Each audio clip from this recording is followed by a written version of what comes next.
Na siku hizi kwenye uchumi wa digital tunaona kabisa kwamba kuna watu ambao wana order kitu kwa picha tu, wengine wanapostiwa, analipa baada ya kuwa delivered, na mwingine analipa kabla ya mzigo haujaja.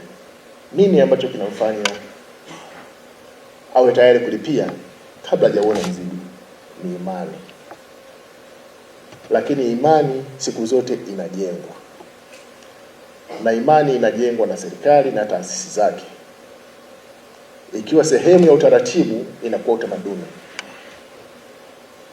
Na sisi kama WMA mna wajibu wa moja kwa moja wa kushiriki katika ujenzi wa imani ya Watanzania, kwamba anapotoa fedha yake, anaponunua kilo moja ya sukari, basi iwe kilo moja. Ikiwa gramu 800, maana yake ameibiwa gramu 200. Kama sukari yake ilibidi atumie kwa wiki, akatumia kwa siku 4 ama siku 5, maana yake tumempokonya uwezo wa Mtanzania wa kuhifadhi akiba yake.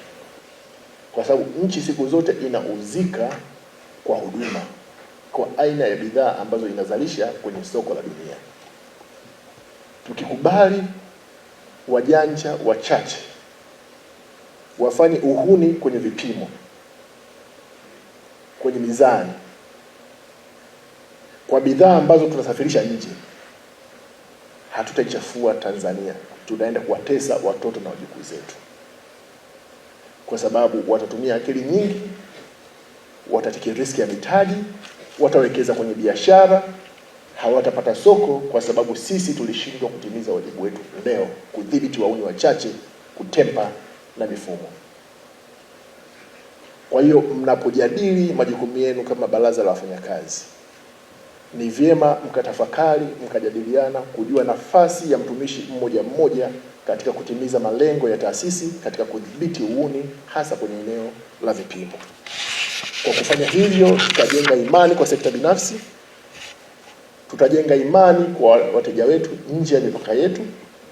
Bidhaa ya Tanzania itakuwa na uhakika wa soko, bidhaa ya Tanzania itakuwa shindani, na hatima ya bidhaa ya Tanzania nje imeshikwa na wakala wa vipimo WMA. Zia sasa hivi kwamba katika ndani ya miaka 5 mmeweza kuwa na ofisi 26 katika mikoa yote 26 Tanzania bara. Hii ni hatua kubwa katika kumsogezea huduma Tanzania. Jambo hili haliwezi kupita bila nyinyi wenyewe pia kujipongeza. Ni hatua kubwa Tanzania. Kupitia mpango mkakati ambao tumeuzindua leo, tunatarajia kwanza, kama alivyosema mgeni rasmi, tunaenda kuongeza imani kwa wananchi kupitia vipimo ambavyo wanavitumia kupata huduma mbalimbali. Lakini pili, tunaenda kuongeza imani kwa wananchi katika bidhaa ambazo wanazinunua, tunaita bidhaa zilizofungashwa. Bidhaa zilizofungashwa ni zile bidhaa zote tunazonunua ambazo ni aidha imefungashwa kwa uzito au kwa ujazo, kwa urefu au namba. Nikisema kwa urefu, ni bidhaa kama nondo. Nauziwa nondo, naambiwa nondo ina urefu wa mita kadhaa na kipenyo labda cha milimita 10, 12, 16. Kwa jukumu letu ni kwenda kuhakikisha kweli mnunuaji ananunua bidhaa ambayo iko sahihi kwa kadri ya vipimo ambavyo vimeandikwa.